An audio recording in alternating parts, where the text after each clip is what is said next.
Hello everyone. आज के video session में आप सभी बच्चों का बहुत बहुत स्वागत है। बच्चों, आपके बोर्ड परीक्षा के दृष्टिकोण से जो बेहद महत्वपूर्ण प्रश्न हैं उनको मैं चुन चुन के आपके लिए ला रहा हूं और उम्मीद करता हूं कि ये क्वेश्चन आप बहुत बेहतर तरीके से सॉल्व करके आएंगे एग्जाम में। अगर ये प्रश्न आ जाते हैं तो, या इस टाइप के ही कोई प्रश्न आते हैं तो आप बहुत ही आसानी से इसको सॉल्व करके आ पाएंगे। उसके लिए ध्यान देना है कि जो प्रोसेस है, what is the method to solve the question, क्या है, किस तरह से प्रोसेस क्या है, उसको समझना बहुत जरूरी है। क्वेश्चन को सॉल्व करने के लिए आपके पास एकदम कॉन्सेप्ट क्लियर होना चाहिए, राइट। अब हम लोग देखते हैं आज का जो सबसे महत्वपूर्ण क्वेश्चन मैं लेकर के आया हूं। पहला क्वेश्चन है आपका बहुपद टॉपिक से। बहुपद में हमारा ये क्वेश्चन बहुत इंपॉर्टेंट है। क्या है? द्विघात बहुपद ज्ञात करना है यदि बहुपद के शून्यकों का योग एवं गुणनफल क्रमशः √2 और √3 है, राइट। तो इसको हम लोग क्या बनाना है, सबसे पहले समझिए हमको क्या ज्ञात करना है। तो द्विघात बहुपद, ठीक है। और इसके लिए क्या दिया हुआ है, तो इसके शून्यकों का योग दिया हुआ है और उसके गुणनफल दिया हुआ है। शून्यक क्या होता है उसको समझना है कि शून्यक हमारे चर का एक ऐसा मान, चर अभी सब समझ में आ जाएगा। तो फर्स्ट ऑफ ऑल हम लोग को देखना है, एक एक करके स्टेप वाइज चलते हैं, आपको बेहतर समझ में आ जाएगा, राइट। तो सबसे पहले हमको ज्ञात करना है क्या, द्विघात बहुपद, ठीक है। तो आप सभी को पता है कि द्विघात बहुपद का जो व्यापक रूप होता है वो क्या होता है, ठीक है। तो ये होता है px बराबर ax² plus bx plus c, right. अब यहाँ पर a, b और c क्या है, तो सभी के सभी संख्याएं हैं। कैसी संख्याएं हैं, तो सभी के सभी वास्तविक संख्याएं हैं, रियल नंबर्स है। वास्तविक संख्या क्या होता है, तो वास्तविक संख्या परिमेय भी हो सकते हैं और अपरिमेय भी हो सकता है, राइट। तो यहाँ पर a, b और c संख्या है और कैसी संख्या, तो वास्तविक संख्या। जैसे फॉर एग्जाम्पल अगर a की जगह 2 ले ले, 2x² माइनस 3x प्लस √7, अगर ऐसा लिख देते हैं तो दिस इज अ पॉलिनोमियल, ठीक है। यहाँ पर संख्या, ये दो संख्याएं, दो अंक जो लिया हूं मैंने वो परिमेय है और √7 क्या है, इरेशनल है, अपरिमेय संख्या, ठीक है। तो चलिए हम लोग सबसे पहले मान लेते हैं, इसको सॉल्व करते हैं। प्रोसेस पर ध्यान बहुत ही बारीकी से देखना है। तो क्या करेंगे, द्विघात बहुपद जो ज्ञात करना है तो हम मान लेते हैं, माना द्विघात बहुपद px बराबर ax² plus bx plus c, इसको हमने मान लिया। अब अगर हमको a, b और c का मान पता चल जाता है तो बस उसको यहाँ पर रख देना है और जो हमारा रिक्वायर्ड क्वेश्चन है, जो हमारा जो द्विघात बहुपद है वो आराम से मिल जाएगा। सिर्फ a, b और c का मान निकालना, ठीक है। अब देखते हैं a, b और c का मान हमको कैसे मिलेगा। तो अगला स्टेप को पढ़िए कि बहुपदों के शून्यकों का योग और गुणनफल दिया हुआ है। तो शून्यक क्या होता है, तो भैया ये जो px है, जो बहुपद हमने माना है, इसमें x का एक ऐसा मान जिसको यहाँ पर रख देने पर, इस पॉलिनोमियल में, इस बहुपद में रख देने पर px का मान पूरा 0 कर देता है, यानी शून्य कर देता है, इसीलिए उसका नाम है शून्यक, यानी शून्य करने वाला, ठीक है। तो x का मान ये तो आपने पढ़ा होगा, फिलहाल उतना टाइम नहीं है जिसको एक्सप्लेन कर सके, लेकिन फिर भी मेरा वीडियो, पहले का वीडियो देखेगा तो वहां पे क्लियर हो जाएगा, राइट। हम लोग देखते हैं px बराबर हमने लिया है ax² plus bx plus c। यहाँ पर क्या है, शून्यकों का योग। यहाँ पर ध्यान देना है कि कोई भी बहुपद में, बहुपद कैसे कितने प्रकार के होते हैं, जो घात के आधार पर रैखिक बहुपद। रैखिक बहुपद में क्या होता है, अगर चर मतलब क्या, ये x अज्ञात जिसका मान हमको पता नहीं रहता है, तो x यहाँ पर एक चर है, ठीक है। तो इसका चर का जो घात रहता है वो अगर 1 रहता है तो रैखिक बहुपद हुआ, ठीक है। अगर चर का मैक्सिमम घात 2 हुआ तो द्विघात बहुपद हो गया। चर का मैक्सिमम घात अगर 3 हो गया तो त्रिघात बहुपद हो गया, ठीक है। तो हम यहाँ पर कौन सा बहुपद देख रहे हैं, द्विघात बहुपद, ठीक है। द्विघात बहुपद क्यों, क्योंकि चर का मैक्सिमम, देखो यहाँ पर चर जो x है उसमें इसका अभी घात है 1 और यहाँ पर किसका कितना है, 2 है, इसका मतलब यह द्विघात बहुपद है, ठीक है। तो सिंपल याद रखना है कि बहुपद के चर का मैक्सिमम घात जितना होगा उतना ही उसका शून्यक भी होता है। मतलब अगर रैखिक बहुपद रहेगा तो उसमें मैक्सिमम घात 1 होता है, तो उसका शून्य कितना निकलेगा? 1 निकलेगा, केवल 1, ठीक है। और अगर द्विघात बहुपद रहेगा तो उसका घात चूंकि 2 है, इसीलिए शून्य कितना निकलेगा? 2 निकलेगा, ठीक है। तो यहाँ पर जो हम बहुपद माने हैं, ठीक है, यहाँ पर द्विघात बहुपद माने हैं, इसके कितने शून्यक होंगे? तो 2 होंगे, ठीक है। तो मान लेते हैं, माना px का 2 शून्यक, 2 शून्यक क्या मान लेते हैं? अल्फा एवं बीटा है, ठीक है। फिर याद कीजिए, आपने क्या पढ़ा होगा? पहले आपने पढ़ा होगा कि शून्यकों का योग और शून्यकों का गुणनफल। तो जब द्विघात बहुपद है तो उसके शून्यकों का योग का एक फॉर्मूला होता है। क्या होता है? देखिए, चूंकि हम जानते हैं कि शून्यकों का योग, और यहाँ योग हम लोग क्या कर सकते हैं? 2 शून्यक अल्फा और बीटा, तो अल्फा प्लस बीटा कर सकते हैं। योग मतलब जोड़, बराबर होता है माइनस बी बटा ए। माइनस बी क्या है? तो देखिए ये बी है ना, बी मतलब एक्स का गुणांक, एक्स का कोफिशिएंट, यानी कि माइनस एक्स का गुणांक है ये, ठीक है। और नीचे हम लोग क्या लेंगे? ए। तो ए देखिए, इस बहुपद में ए क्या है? तो एक्स स्क्वायर का गुणांक है, एक्स स्क्वायर का गुणांक। क्लियर है ना? ओके। इसी प्रकार से एवं शून्यकों का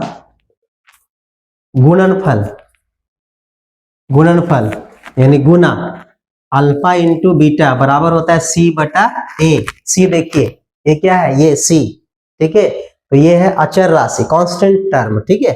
तो अचर राशि इसको लिखते हैं अचर राशि, और बटा क्या हो जाएगा? ए एक्स स्क्वायर का गुणांक, एक्स स्क्वायर का गुणांक, ठीक है। यहां तक समझ में आ गया? शून्यकों का योग अल्फा प्लस बीटा बराबर इतना है, अल्फा इंटू बीटा। प्रश्न में क्या दिया हुआ है भैया? देखिए, प्रश्न में दिया हुआ है क्या? शून्यकों का योग कितना है? √2 है।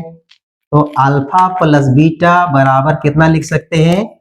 √2, कोई प्रॉब्लम नहीं है। एवं गुणांक कितना उनका गुणनफल कितना है? तो अल्फा इंटू बीटा गुणनफल कितना दिया हुआ है? तो 1/3। यहां तक तो कोई समस्या नहीं, आप लोग बहुत इजीली समझ पा रहे हैं। अब थोड़ा सा यहाँ क्यों खास हो जाता है ये प्रश्न, कि यहाँ पर थोड़ा सा ट्विस्ट है, उसको समझना बहुत जरूरी है।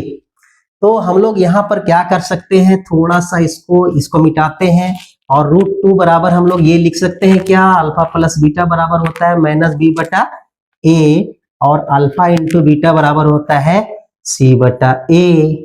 ये लिख दिए। अब देखेंगे, ये दोनों में कंपेयर करेंगे। हमको प्राप्त क्या करना है? ए का मान प्राप्त करना है, बी का मान प्राप्त करना है, और सी का मान प्राप्त करना है, ठीक है। We have to find out the value of A B and C, और जब हम लोग ए बी सी का मान प्राप्त कर लेंगे, and that will be the final answer, right. आप देखिए, यहाँ पर समझ में आ गया। अब इसको देख करिए, इसको ध्यान से देखिए। यहाँ पर √2/1 लिख सकते हैं। यहाँ ध्यान से देखना है क्या, कि अगर a यहाँ पर माइनस बी बटा ए है, यहाँ पर √2/1 है, तो अगर हम 1 के इक्विवेलेंट यानी a बराबर 1 मान लेते हैं, ठीक है, तो यहाँ पर माइनस बी बराबर कितना हो जाएगा? √2 हो जाएगा। यहाँ पर c बराबर कितना होना चाहिए? 1 होना चाहिए। और यहाँ पर a बराबर कितना होना चाहिए? 3 होना चाहिए, ठीक है। अब यहाँ पर कंफ्यूजन हो जाता है। क्या कंफ्यूजन है? देखिए कि यहाँ हम ठीक है कि b का मान हम √2 मान लेते हैं, ठीक है, और c का मान 1 मान लेते हैं। तो यहाँ पर भी a है, यहाँ पर भी a है, और a केवल एक ही संख्या है, उसका डबल मान यहाँ पर आ रहा है। अगर इसमें ऊपर का समीकरण में देखते हैं तो a बराबर 1 आता है, और नीचे के समीकरण में देखते हैं a बराबर 3 आता है। भैया ये तो कंफ्यूजिंग है। तो इसका क्या उपाय है? तो देखिए, इसका एक उपाय कर देते हैं कि तुरंत सॉल्व हो जाएगा, और इसी उपाय के चलते this question is very important, right. यहां पर देखिए, हम लोग क्या उपाय करते हैं, तो हम लोग को थोड़ा सा क्या करना है, तो यहाँ पर क्या कर सकते हैं, यहाँ पर अगर 3 है, ए यहाँ पर ए के सामने यहाँ 3 है, तो क्या हम इस ए के सामने भी 3 कर सकते हैं क्या? तो कर सकते हैं, इसको हम गुना कर देते हैं 3 से, तो चलिए 3 आ गया। अब यहाँ 3 ले लेंगे तो ये अनबैलेंस हो जाएगा, इसीलिए ऊपर भी 3 से गुना कर देते हैं। अगर ऊपर नीचे 3 से गुना करेंगे कट जाएगा, तो रिजल्ट हमारा √2/1 ही बचेगा। तो हम क्या किए, नीचे में भी 3 से गुना कर दिए, ऊपर में भी 3 से गुना कर दिए, तो हमारा रिजल्ट पर कोई प्रभाव नहीं पड़ा। ठीक है, अब ये क्या बन जाता है, देखिए ये बन जाएगा हमारा 3√2, ऊपर में हो जाएगा 3√2 और नीचे बन गया हमारा 3, और ये c/a पहले से ही कितना था, 1/3। अब हो गया हमारा काम बिल्कुल आसान। अब देखिए ए 3 के सामने ए, मतलब a बराबर 3 हो गया, c बराबर 1 हो गया, और b बराबर, चूंकि यहाँ माइनस b है इसीलिए हम लोग इसको क्या करेंगे, सिर्फ हमको b चाहिए, तो अगर हम b लिखेंगे तो ये प्लस करेंगे तो ये माइनस हो जाएगा। ठीक है, तो c का मान 1 लेंगे, a का मान 3 लेंगे और b का मान -3√2। बन गया हमारा क्वेश्चन।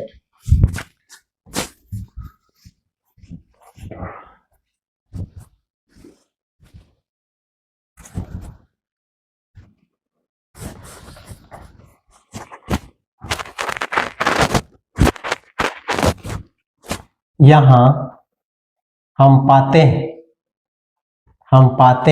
क्या पाते हैं, a बराबर 3 और b बराबर, चूंकि -b बराबर 3√2 इसलिए b बराबर -3√2 एवं c बराबर कितना हो जाएगा भैया, c बराबर हो जाएगा 1। गुड। अब हमने क्या माना था, बहुपद ये माना था, इसीलिए ठीक है, इसीलिए बहुपद, आवश्यक बहुपद, ठीक है, बहुपद px बराबर हो जाएगा, a के जगह पर क्या रख दे 3 और x² ये हो जाएगा, प्लस b के जगह पर क्या रख दे -3√2 और ये x यहाँ पर लग जाएगा, और प्लस c के जगह क्या रख देंगे 1। इसको थोड़ा सा ट्रांसफॉर्म करेंगे, या px बराबर 3x², यहाँ प्लस माइनस गुना करेंगे माइनस हो जाएगा 3√2x + 1। This is the required answer. ठीक है, यही आंसर है। तो उम्मीद करता हूं बेहतर समझ में आ गया होगा। अब बारी है दूसरा क्वेश्चन सॉल्व करने का, लेकिन दूसरा क्वेश्चन अगर इसी वीडियो में सॉल्व करेंगे तो वीडियो हो जाएगा बहुत लंबा, आप हो जाएंगे बहुत बोर। ठीक है, तो इसीलिए हम क्या करेंगे, इस वीडियो को हम यहीं पर देते हैं विराम, रोक देते हैं, और दूसरा वीडियो के लिए, ठीक है, दूसरा प्रश्न के लिए पुनः दूसरा वीडियो बना करके आप तक पहुंचा देंगे, और बहुत ही जल्द पहुंच जाएगा। ठीक है, तब तक के लिए थैंक यू। वीडियो में बने रहने के लिए बहुत बहुत आभार। जय हिंद।